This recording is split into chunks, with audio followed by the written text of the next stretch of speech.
오히려 저는 여러 통계를 봐도 이 밖에 다른 통계를 봐도 23년 상반기에 이렇게 매수세로 다시 움직이는 이런 현상은 실수요자가 아니라 투자 수요다 이렇게 생각하고 있습니다. 교수님 말씀이 맞는데요. 그렇기 때문에 거래량이 많지 않은 거예요.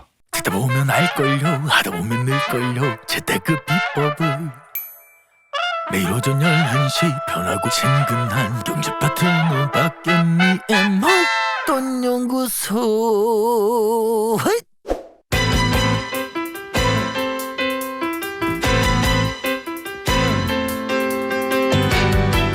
큰돈 지키는 대한민국 1등 경제 프로그램을 지향하는 SBS 목돈연구소가 여러분 인생에 제일 큰 돈 지켜드리려고 준비한 코너입니다. 부동산 대토론. 하반기 부동산 어떻게 흘러갈까요? 한양대 김광석 겸임교수는 바닥 다지고 이제 올라간다고 합니다. 반면에 부동산 애널리스트 광순의 복덕방의 이광수 대표는 반짝 반등이다. 이제 다시 하락한다. 이렇게 얘기를 하네요. 두 분 얘기 오늘 길게 들어보겠습니다. 두 분 자리에 오셨네요. 안녕하세요. 네, 안녕하세요. 반갑습니다. 네, 안녕하세요. 네, 반갑습니다. 두 분 아주 케미가 좋아요. 관광클럽. 관광 클럽으로도 바뀌었습니까? 네, 관광클럽. 오늘 저희가 네. 조명도 그냥 시원하게 준비했는데 예. 오른다, 내린다. 그렇네요. 이쪽은 뜨겁게, 이쪽은 차갑게 준비를 대박이다. 해봤어요. 네. 일단 두 분 입장 먼저 확인을 하고 혹시 그 사이에 변한 건 없는지 우리 한양대 김광석 겸임 교수님 예. 올라갑니까? 하반기 부동산? 그 사이에 변한 바는 없습니다. 없어요. 그러니까 제가 작년에 네. 23년을 전망할 때는 23년은 연평균으로 봤을 때 떨어진다는 것을 유지했었고요.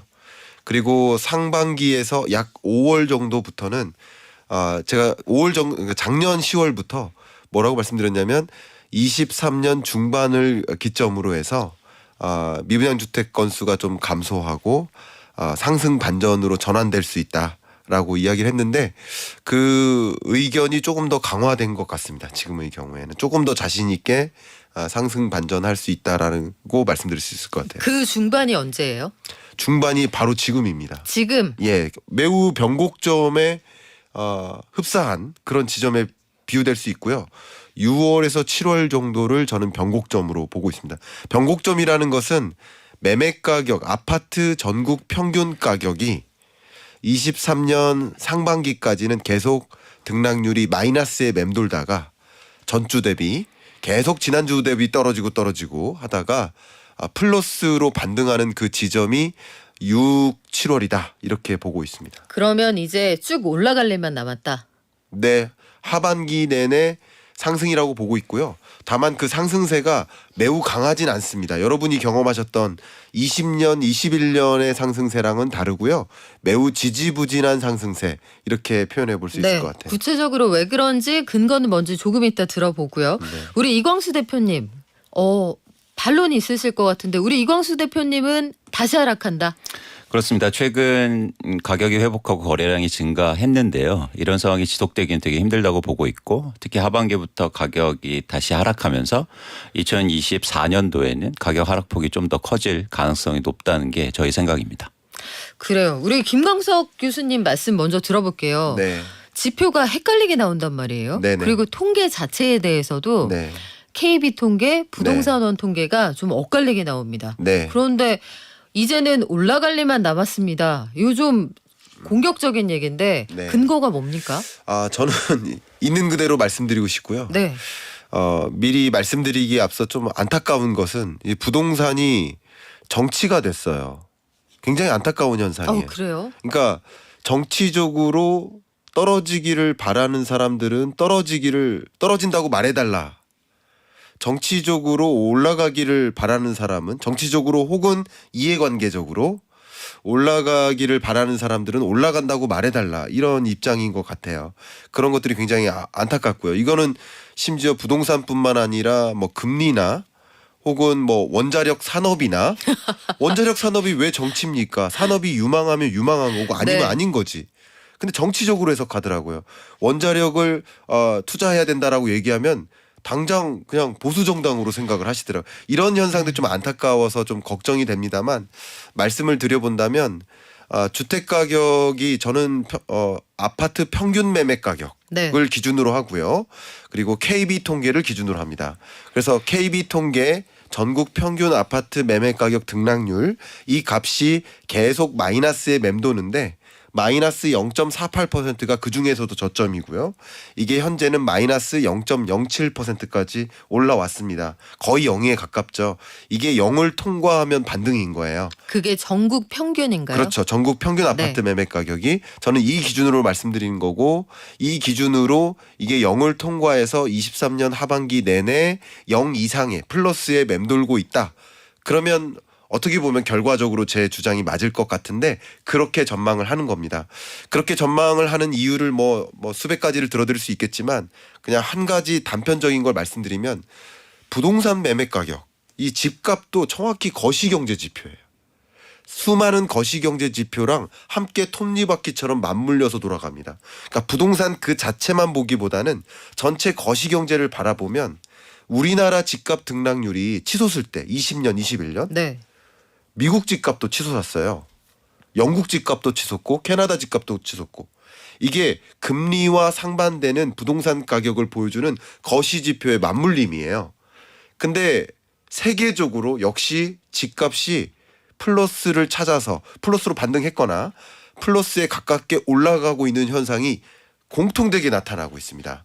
역시 한국 집값도 제가 여러 가지 배경을 말씀드리겠습니다만 거시경제적으로 부동산 시장을 진단하는 저로서는 역시 부동산 시장의 움직임도 우리나라의 뭐 분양 물량이 어떻다 수요가 어떻다 이게 중요한 게 아니라 거시적인 그 긴축적 기조와 혹은 자산 가치의 등락 이런 것을 들여다봤을 때 함께 움직이는 거라고 보고 있고요. 우리나라 집값 등락률도 역시 플러스로 가는 경로화에 있다. 아직은 플러스 아닙니다만 23년 하반기 초 한 7월 정도면 상승 국면으로 전환될 것이다라고 보고 있습니다. 매크로 환경상 이 사이클을 볼 때 상승 국면으로 접어든다. 근데 미국하고 만약에 같이 간다라고 생각을 하면 네. 미국은 지금 금리가 되게 높은데 집값이 유지가 되는 건 그들은 재택근무가 많아서 네. 주택 수요가 여전히 유지가 돼서 그렇다라고 하는데 우리하고 사정이 좀 다르지 않아요? 미국하고는? 그러니까 이 집 가격의 사정은 네. 저마다 달라요. 200여 개 나라의 부동산 정책이 다 다를 거예요. 네. 그리고 보수냐 진보냐 색깔도 다 다를 겁니다. 200여 개 나라가 다 다를 겁니다. 그런데 왜 200여 개 나라가 같은 기조로 부동산 가격이 오르고 왜 같은 기조로 또 떨어지냐 이거예요. 20년, 21년엔 세계 모든 국가가 올랐고 우리나라 집값 등락률은 오히려 낮았어요. 선진국보다. 주요 선진국 대비 낮았어요. 등락률이. 근데 왜 다 같이 오르고 21년 이후에 22년, 23년 지금까지 왜 다 같이 떨어지냐. 이것은 거시경제 지표로서 설명할 수밖에 없을 것 같아요. 자, 거시경제 지표다. 이광수 대표님. 저희가 이제 두 가지를 교수님 말을 통해서 저희가 네. 좀 지적이라고 할까요? 하여튼 말씀드릴 게 있는데요. 너무 첫 좋습니다. 번째는 뭐냐면 예. 사실 부동산은 지수를 사는 건 아니죠. 많은 분들이 가격을 사는 거고 거래가 돼야 됩니다. 그런 차원에서는 좀 더 세밀하게 보실 필요가 있다는 거죠. 예를 들어서 지수는 올라도 실거래 가격은 좀 다를 수 있다는 점이고요. 두 번째는 뭐냐면 이게 각 나라마다 흐름은 같을 수 있지만 폭과 그리고 변화는 좀 다를 수 있어요. 특히 최근과 같이 일방적으로 계속 오르다가 떨어지는 상황의 일종의 변화 시점이거든요. 이때는 나라마다 굉장히 다를 수 있어요. 진폭과 그리고 변화의 방향성이 그런 측면에서 한국의 부동산 시장의 특수성을 좀 보셔야 된다는 거죠. 어떤 특수성이 있냐면 첫 번째는 뭐냐면 아까 한국이 덜 올랐다고 말씀하셨는데 그렇지 않습니다. 실거래가를 보면 특히 서울과 수도권의 실거래가를 보면 한국이 전 세계에서 가장 많이 올랐어요. 최근 2, 3년간. 그런 통계가 있습니까? 아니 실거래 가격으로 하면. 네. 네. 그래서 왜냐하면 서울 집값이 최근 2, 3년간 거의 50%가 상승했거든요. 이런 나라가 없습니다. 그런데 왜 이렇게 많이 올랐냐면 한국의 투자 수요가 급증했기 때문이에요. 그래서 특히 갭 투자라고 하는 그렇기 때문에 한국의 특수한 상황이다. 근데 전국 지수로 뭐 나라별로 비교하니까 상승률이 적게 보이는 거죠. 그리고 또 하나 뭐냐면 그런 측면에서 아까 미국 시장을 얘기 드렸는데 미국은요. 서브프라임 때문에 공급이 크게 위축됐고 그리고 현재 주택 공급이 현저하게 줄어든 상황이에요. 그리고 쉽게 회복이 안 되고 있어요. 그러니까 빨리 못 짓고 있어요. 특히 노동 환경이라든가 여러 가지 때문에. 근데 우리나라는 최근 8년간 주택 공급이 역대 최고의 누적 규모의 공급이 됐습니다. 아파트가 엄청나게 지어졌다는 거예요. 이게 다른 점이 있다. 그런 측면에서 한국의 부동산 시장이 특히 지금 변곡점에서는 하락폭도 클 수가 있고 이런 어떤 특수성을 좀 이해하실 필요가 있다는 거죠. 아니 최근 들어서 매매 건수 얘기들을 많이 하거든요. 매매 건수 봐라. 그래서 매매 건수를 보고 집주인들이 호가를 올린다라는 얘기도 하는데 이걸 두고도 좀 헷갈리는 게 올해 들어서 보면 1월에 1,400건 정도 됐던 서울 아파트 매매 건수가 어쨌든 3월 이후에 3월에 2,900건까지 갔고 4월에 3,100건, 5월에 3,200건을 찍었습니다. 그리고 6월에 이거보다 조금 더 나올 것 같다 이런 분위기는 감지가 되는데 서울의 평균 아파트 거래량이 평시에 한 5,000건 정도 되잖아요. 네. 이게 매매가 살아나면서 상승하는 전조다 이렇게 봐야 되는 거예요. 아니면 상승폭이 미미하다. 3월 이후에는 기울기가 좀 완만하다 이렇게 봐야 되는 거예요. 일단 거래량을 보실 때 추세를 보실 필요가 있어요. 전 절대량이 중요하진 않아 보입니다. 그래서 5,000건 밑이라고 그래서 의미가 없는 건 아닙니다. 그래서 예를 들어서 1,000건이 안 됐다가 2,000건, 3,000건이 오른 추세 변화가 중요한데 중요한 건 이 추세가 지속적으로 유지되는 게 의미가 있거든요. 그런데 이미 이 추세는 떨어지고 있어요. 지금 말씀하시는 건 서울 부동산 거래 건수인데 실제로 등기 건수를 보면 4월 달에 감소했습니다. 그러니까 이미 거래는 감소하고 있어요. 8%가 줄어들었거든요. 그러니까 수도권에 아파트 거래가 그런 측면에서 여러분들이 통계 자료를 조금 다르게 보실 측면도 좀 있다고 생각하고요. 또 하나는 뭐냐면 말씀하신 것처럼 구조적으로 그리고 의미 있게 시장이 회복되기 위해서는 이 거래량이 지속적으로 증가해야 되는데 이렇게 3, 4개월 증가하는 건 일시적인 거다. 라고 보고 있습니다. 그런데 왜 지금 거래량이 증가했냐 회복했냐 그 이유를 살펴볼 필요가 있잖아요. 전망하기 위해서는 원인을 파악해야 되는데 그 원인은 지금 시장의 실수요자들이 일으키는 변화예요. 그런데 실수요의 특성은 뭐냐면 가격이 떨어지면 사지만 가격이 다시 회복하면 줄어듭니다. 그래서 추세적일 가능성이 적어요. 그래서 이미 가격이 회복하고 있으니까 수요가 줄어들고 있거든요. 이미 시장에서는 살 사람들이 많이 줄어들고 있어서 앞으로 거래량은 다시 감소할 겁니다. 그래서 그런 관점에서는 거래량이 추세적으로 증가하기도 힘들고 그 원인 파악을 해서도 사실 지속되기 어렵다는 생각을 갖고 있습니다. 교수님 생각은 너무 어떠신가요? 좋은 말씀이시고요. 네.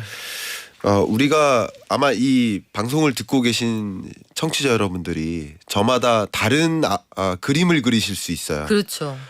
아마도 제주도에서 듣고 계신 분은 제주도 내 집, 서울에서 듣고 계신 분은 뭐 강남에 듣고 다 저마다 상상하는 게 달라요. 근데 그 상상하는 것들을 일원화하는 게 통계예요. 그래서 통계적으로 말씀드릴 수밖에 없을 것 같아요. 근데 제가 이 한 달을 기다렸습니다. 기다린 통계가 어제 한국은행에서 발표된 주택가격 전망 CSI 이 데이터를 기다렸고요. 저는 이 데이터가 우리나라 국민의 주택 가격이 앞으로 오를 거다 혹은 내릴 거다라는 전망. 그러니까 저의 전망이 아니라 청취자 여러분의 마음을 합산한 그 결과가 주택가격 전망 CSI라고 보고 있고요. 그게 설문조사를 통해서 나온 심리 지표죠. 그렇죠. 이 지표를 보니까 제가 지난달까지 받아든 그 지표가 그래도 90까지는 올라왔어요. 70대까지 떨어졌다가 그 떨어진 지점이 22년 10월입니다. 주택담보대출금리가 가장 높았을 지점. 그때 가장 주택 매수 심리가 얼어붙었던 거예요. 그랬다가 조금씩 살아나는데 지난달까지만 해도 어제 그저께까지만 해도 이게 100을 밑돌아 있었어요. 100을 밑돌아 있으니까 살아나긴 살아났는데 70에서 90 몇까지는 올라오긴 올라왔지만 아직 100을 밑돈 정도. 그렇기 때문에 뚜렷하게 회복되지 않은 정도예요. 근데 어제 나온 그 통계가 102를 찍었습니다. 102. 그러니까 전국 평균이 102고요. 서울은 좀 더 강하고요. 남자와 여자로 나누면 여자가 더 강하고요. 왜냐하면 주택 매수는 여자가 결정해요. 남자가 결정하지 않아요. 큰 돈은 집에서 그 부인들이 결정 많이 하시더라고요. 그러니까요. 네. 아마 다 동감하실 겁니다. 그러니까 그리고 서울이 더 강하고요. 굉장히 재밌는 지표가 자가와 세입자의 통계가 있어요. 근데 자가는 강하게 반등한다고 느끼고요. 세입자들은 강하게 반등하지 않는다. 오히려 90에 맴돌고 있습니다. 이 얘기는 뭐냐면 결과적으로 100을 통과했다는 얘기는 매수하는 게 낫겠다라고 평가하는 거야. 심리적으로. 이제 그게 반전된 지점인 거예요. 매수 심리가. 그러니까 제가 말씀드린 것은 가격이 떨어지면 떨어질수록 가격이 싸니까 구매하는 게 아니라 가격이 오를 거라고 믿을 때 구매한다는 거죠. 근데 만약에 가격이 떨어질 때 구매 심리가 더 강화된다라고 한다면 2주 전 혹은 3주 전 이때보다 지금 더 강해야 돼요. 왜냐하면 지금 가격이 3주 전 가격보다 더 싸거든요. 아직 바닥을 형성하지 않았으니까. 그러니까 어쩌면 다음 주가 더 쌀 거예요. 근데 매수 심리는 더 반등한다는 얘기는 가격이 조정됐기 때문에 매수 심리가 늘어나는 게 아니라 가격이 이제 올라갈 거라는 믿음이 강해지면 강해질수록 그때 매수 심리가 발동한다는 거죠. 그런 관점에서 이 매수 심리를 보여주는 이 지표도 급등락이 없습니다. 지난달 올랐다 그 다음 달 떨어졌다 이게 아니라 그냥 항공모함처럼 제가 저번 다른 방송에서도 말씀드린 것처럼 부동산에 대한 매수 심리나 부동산 매매 가격의 흐름은 항공모함처럼 한동안 오르다가 한동안 떨어지다가 하고 있기 때문에 매수 심리가 어쨌든 22년 10월 정도가 바닥이고 지금 계속 올라오고 있다가 드디어라는 표현을 써도 될지 모르겠지만 100을 통과한 거예요. 이게 매수 심리가 이만큼 올라왔다는 얘기는 많은 국민이 이미 이제 반등할 가능성이 높겠구나라고 느끼고 있고. 네, 두 가지 질문을 드리고 싶은데 네. 지금 말씀하신 것에서 매수 심리 회복 그리고 집값이 오를 거라는 기대 이게 네. 집주인하고 세입자가 달리 나타났다. 네. 특히 자가를 보유하고 있는 사람이 집이 더 오를 거다. 네. 이 매수 심리가 강하게 나타났다라고 하셨잖아요. 맞습니다. 집을 갖고 있는 사람들은 대출을 끼고 집을 샀을 테니 집값이 매매가 좀 되는 걸 보고 네. 기대감을 형성하고 호가를 올리고 싶을 때니 그렇죠. 그런 기대감들이 그 심리에 좀 반영이 되지 않았을까 싶고 반영이 돼. 다른 한 가지는 네. 그렇게 집값이 올라갈 거라는 기대감이 형성이 되었더라면 네. 4월과 5월에 서울 아파트 거래량이 이거보다는 좀 더 가파르게 늘어났어야 맞는 거 아닌가요? 네. 먼저 말씀하시겠습니까? 네, 교수님 예. 저도 이제 질문이 예, 있으니까 예, 예, 예, 좋습니다. 같이 한번 얘기를 해보고 너무 좋은 싶은데 질문입니다. 뭐냐면 교수님 말씀하신 거 좋죠. 왜냐하면 네. 심리가 사실은 이제 행동에 영향을 미치니까. 근데 그 이 심리의 변화에 또 원인을 한번 찾아보자는 거죠. 예. 뭐냐면 제가 말씀드렸듯이 이게 부동산은 수요가 독특하게 두 수요가 있습니다. 하나는 실수요가 있고 하나는 투자 수요가 있어요. 네.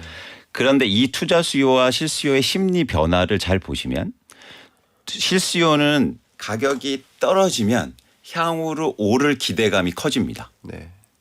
그러니까 이게 잘 보시면 교수님 말씀이 맞아요. 집값을 전망하면서 내 집을 사죠. 예. 근데 내 집을 사는 집값 전망이 지금 가격에 기준한단 말이에요. 이게 뭐냐면 실수요는 적응적 기대를 하기 때문이에요. 그러니까 살 수 있어야 산다 이 말씀이죠. 그렇죠. 그러니까 뭐냐면 가격이 떨어져야 오를 기대가 생기는 거예요. 가격이 안 떨어지는데 오를 기대가 안 생긴다는 거예요. 그러니까 아마 오를 것 같아도 지금 살 수 있어야 그렇습니다. 산다. 그래서 실수요는 말씀드렸듯이 적응적 기대를 하죠. 근데 투자 수요는 집값이 안 떨어지더라도 오른다는 기대만 있으면 사요. 왜냐하면 합리적 기대를 하기 때문이에요. 네. 그렇기 때문에 지금의 실수요자들의 심리는 저는 이제 또 변할 가능성이 있어 보이는데 가격이 떨어지니까 오른다는 기대가 많아지고 그러면서 소비 심리가 개선되는 거예요. 네. 그래서 다시 가격이 오르면 그 심리는 다시 줄어들 겁니다. 네. 집값 상승 기대가 줄 거예요. 네. 그래서 지금 시장의 일종의 움직이는 수요의 특성을 좀 보실 필요가 있다. 좋습니다. 그게 물론 실수요나 투자 수요가 똑같이 집값 전망으로 행동을 하죠. 근데 그 집값을 전망하는 기준 자체가 다르다는 거예요. 너무 좋습니다. 예. 이 방송을 한 1시간 더 늘렸으면 좋겠는데 제가 좀 드리고 싶은 네. 이야기가 예. 앞에 우리가 대기하는 과정에 네. 다른 방송 중에 새우깡 가격 떨어진다. 뭐 라면 가격 떨어진다. 이게 잠깐 보도되더라고요. 근데 한번 보세요. 새우깡은 가격 떨어지면 더 살지도 몰라요. 떨어졌구나. 그렇죠. 떨어질 걸 알고 안 사거나 떨어지고 나서 사거나. 그런데 새우깡은 직접 소비재이기 때문에 당연히 떨어지면 사는 게 맞아요. 근데 집 가격은 떨어졌다고 사지 않습니다. 떨어지면 사람들이 뭐라고 믿냐면 더 떨어질 거라고 믿어요. 관성적이에요. 집은 한 번 사서 내일 파는 게 아니고 장기적으로 보유하는 특성이 있기 때문에 그 어떤 내구재보다 강한 내구재적 성격이 있기 때문에 내구재 100개를 더해놓으면 집이죠. 그렇기 때문에 집을 사는 의사결정은 떨어졌기 때문에 사는 게 아니라 떨어지지 않을 거라고 믿을 때 혹은 이게 바닥이고 이제 오를 거라고 믿을 때 산다는 거죠. 그런 관점에서 앞에 두 가지 지표 말씀하셨잖아요. 이게 투기적 수요냐, 그러니까 투자자적 수요냐, 아니면 내 집 마련 실수요 투자냐, 이걸 두 가지 구분했을 때 아직도 이 임차인 분들은 떨어질 거라고 믿고 계신 거예요. 그렇기 때문에 내 집 마련 수요로 이동하지 않았을 가능성이 높아요. 근데 상대적으로 자가의 경우에는 오를 거라고 믿으니까, 자가의 경우에는 그러니까 1주택자도 있지만 투자자들도 이 중에 들어갈 것 아니겠습니까? 그러니까 이들의 움직임은 오를 거라고 믿으니까 산 거예요. 그래서 오히려 저는 여러 통계를 봐도 이 밖에 다른 통계를 봐도 23년 상반기에 이렇게 매수세로 다시 움직이는 이런 현상은 실수요자가 아니라 투자 수요다, 이렇게 생각하고 있습니다. 교수님 말씀이 맞는데요. 그렇기 때문에 거래량이 많지 않은 거예요. 그러니까 뭐냐면 모두 다 그렇게 행동하지 않고 일부가 또 다르게 생각하는 사람들이 있단 말이에요. 네. 가격이 떨어지면 오를 걸 기대하는 실수요자들이 있기 때문에 네. 거래가 일어나는 거고, 좋습니다. 그거는 지표로도 나옵니다. 예. 왜냐하면 지금 예를 들어서 올해 4월까지 예. 집을 산 사람 중에 30, 40대가 많이 샀고 그중에 사서 생애 최초 주택 매입자들이 많아요. 맞아요. 그러니까 실제로 자기가 쓰는 집을 산 거예요. 그런데 그런 사람들이 많지 않으니까 거래량이 크지 않은 거죠. 네. 그런데 이게 이렇게 사면 또 수요가 또 준단 말이에요. 그리고 또 하나 흥미로운 지표는 아까 이제 집주인들이 집값 오른다는 기대를 한다고 했잖아요. 근데 흥미롭게도 최근 매물이 증가하고 있어요. 이율배반적이죠. 왜냐하면 내가 집을 갖고 있는데 집값이 오른다 그러면 매물을 걷어들여야 되는데 왜 팔까요? 이거는 마음은 오르기는 원하지만 사실 이성적으로 뭐랄까 이게 생각해 보니까 뭐 전세 가격도 떨어지고 전세 가격 하락폭이 영향이 커 보이는데 네. 그러니까 사실 어쩔 수 없이 파는 것들이 증가하고 있거든요. 그래서 그런 차원에서는 이런 상황이 지속되긴 힘들고 집값이 오르긴 되게 너무 힘들다는 거죠. 네, 너무 이광수 좋은 대표님 표현이죠. 궁금한 게 하나 있는데요. 집값이 그렇게 이성과 감성의 이 괴리 사이에서 집주인들이 골똘히 생각을 하다가 매물을 던진다고 쳐요. 근데 최근 들어서 호가는 왜 오릅니까? 그런데 그러니까 이게 언론이나 전문 네. 뭐 교수님 빼고 네. 전문가들이 그냥 오른다고만 하니까 호가를 일단 올리는 거죠. 호가 올리니까 어떻게 됩니까? 거래가 다시 안 될 거예요. 그래서 앞으로 그 대신 매물은 증가하고 있거든요. 호가 올리면서 빨리 팔고 싶은 거죠. 그래서 사실은 시장에서 지금 그런 어떤 줄다리기가 되게 센 상황인데 하반기로 가고 내년으로 갈수록 살 사람은 더 없을 테니까 사실 지쳐서 호가를 다시 내리는 상황이 연출될 가능성이 크다는 겁니다. 그러면 김광석 교수님 예. 보시기에는 현재 이 집값의 자산 가치가 유지된다고 보기 때문에 사람들이 들어오는 거다, 이 시장에. 유지될 거라고 보고 있는 거죠. 유지될 거라고 그 부분을 보니까. 한번 말씀드려 보겠습니다. 저도 뭐 이런 종류의 토론 너무 좋고요. 특히 이광수 의원님과 토론하는 건 너무나 좋습니다. 저도 토론하면서도 배우고 저도 하니까. 찬성이에요. 관광클럽. 네. 갑자기 클럽이 돼 버려서 예. 부자 클럽 같습니다. 자, 근데 제가 드리는 이야기, 저도 이제 이렇게 토론할 때도 그렇지만 연구할 때도 그렇고 글 쓸 때도 그렇고 탁상동 공론으로 끝나면 안 되니까. 그렇죠. 그래서 정말 많이 물어봅니다. 예. 현업에게. 예. 그래서 공인중개사무소에도 여러 번 물어보고 찾아가기도 하고 또 건설사에게도 물어보고 여러 건설사들랑 토론도 하고 합니다.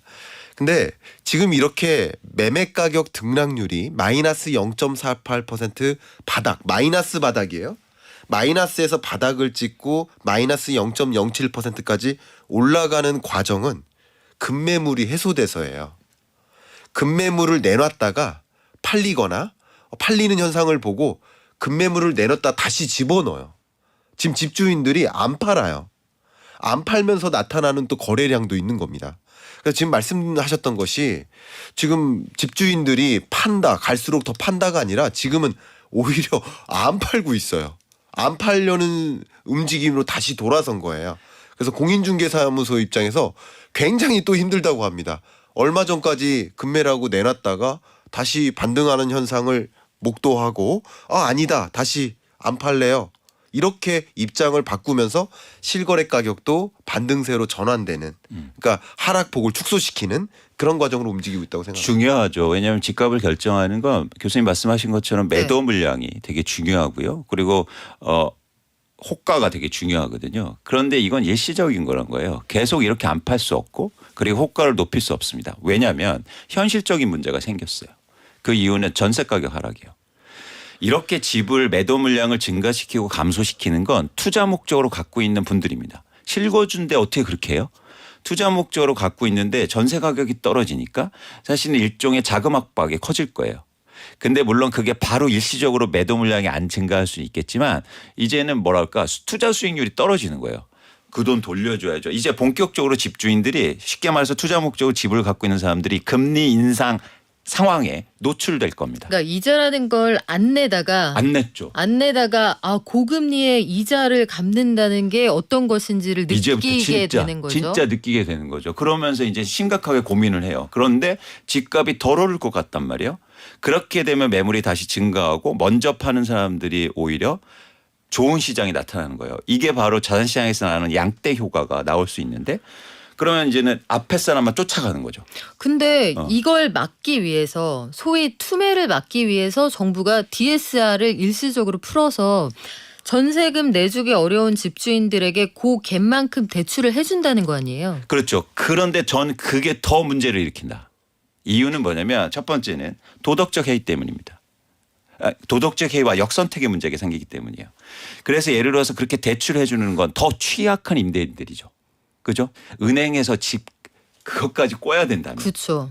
그러면은 사실은 일종의 레몬 마켓이 돼버리고 그렇게 되면 다음번에 들어오는 임차인의 경우에는 누가 그 집에 들어가겠습니까? 그렇죠. 그렇게 되면 전세 가격이 더 떨어질 거예요. 자, 그런데 여기에서 도덕적인 문제는 두 번째로 치고 네. 일단 그러면 그 집주인은 그 집을 던지지 않을 거 아니에요? 그러면 집값은 유지가 되는 거 아닙니까? 일시적으로는 안 던지지만 네. 그 집 전세가 안 나가고 더 돌려줘야 된다면 사실은 언젠가는 결국엔 이게 더 하락폭을 더 키울 수 있다는 거예요. 저희가 말하는 연착륙과 경착륙은 퍼센티지가 아니고요. 물량입니다. 자꾸 지금 정부나 시장에서는 경착륙이 뭐 20% 30%를 얘기하는데 아니요. 경착륙이라는 건 일시에 엄청나게 매물이 쏟아져서 시장에 소화가 안 되는 게 경착륙이거든요. 근데 지금 정부의 정책이 이런 경착륙을 오히려 조장하고 있어요.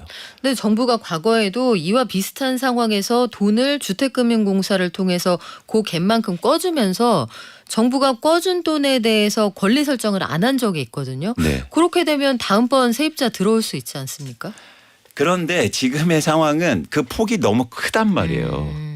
어때요? 그 교수님 보시기엔 어떻습니까? 물론 이게 약자와 약자의 싸움이다. 뭐 이렇게도 생각이 됩니다. 제가 무슨 뜻이냐면 지금 이런 DSR 제도에 대해서 저는 100% 긍정하진 않습니다. 좀 이건 안 좋은 제도인 것 같아요. 뭐 그 예. 부분에 대한 윤리적인 그렇죠. 판단은 차치하고 그러나 전세 문제가 지금 하반기 부동산 시장에서 집값에 어떻게 영향을 그러니까 미치게 그 될까요? 부분을 말씀드린 거예요. 네. 기본적으로 이 DSR 제도를 도입하지 않으면 더 큰 문제가 일어난다고 보고 있기 때문에 당장 세입자들이 돈을 못 받는 일이 생기잖아요. 이사를 못 가는 일이 생기잖아요. 그렇기 때문에 응급 처방으로 집값 하락세를 막기 위한 목적이 아니라 그건 부수적인 영향인 거죠.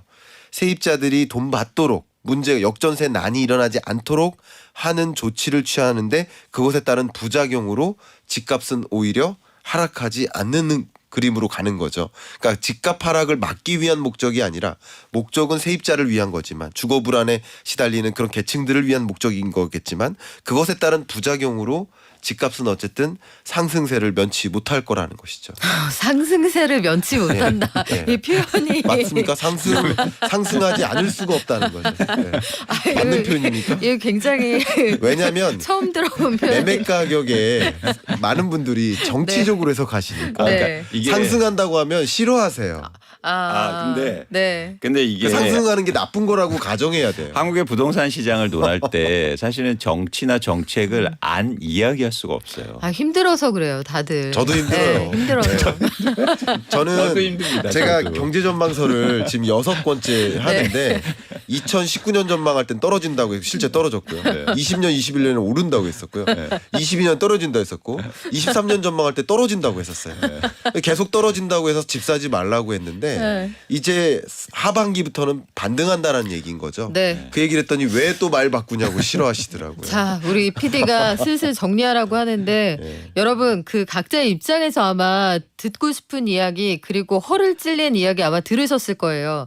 오늘의 토론은 이 한 번으로 끝나면 아닙니다. 안 될 것 같습니다. 우리 다음에 다시 말 잠깐 막을게요. 네. PD님 점심이 중요한 게 아닙니다. 이야기 더 하시죠. 우리 이 조합으로 한번 다시 모여요. 예, 우리 관광클럽 다음에 한 번 더 개장하도록 그럼요. 하겠습니다. 네, 네. 오늘 두 분 말씀 감사드리고요. 우리 한양대 김광석 겸임교수 그리고 이광수 애널리스트와 함께했습니다. 고맙습니다. 감사합니다. 고맙습니다.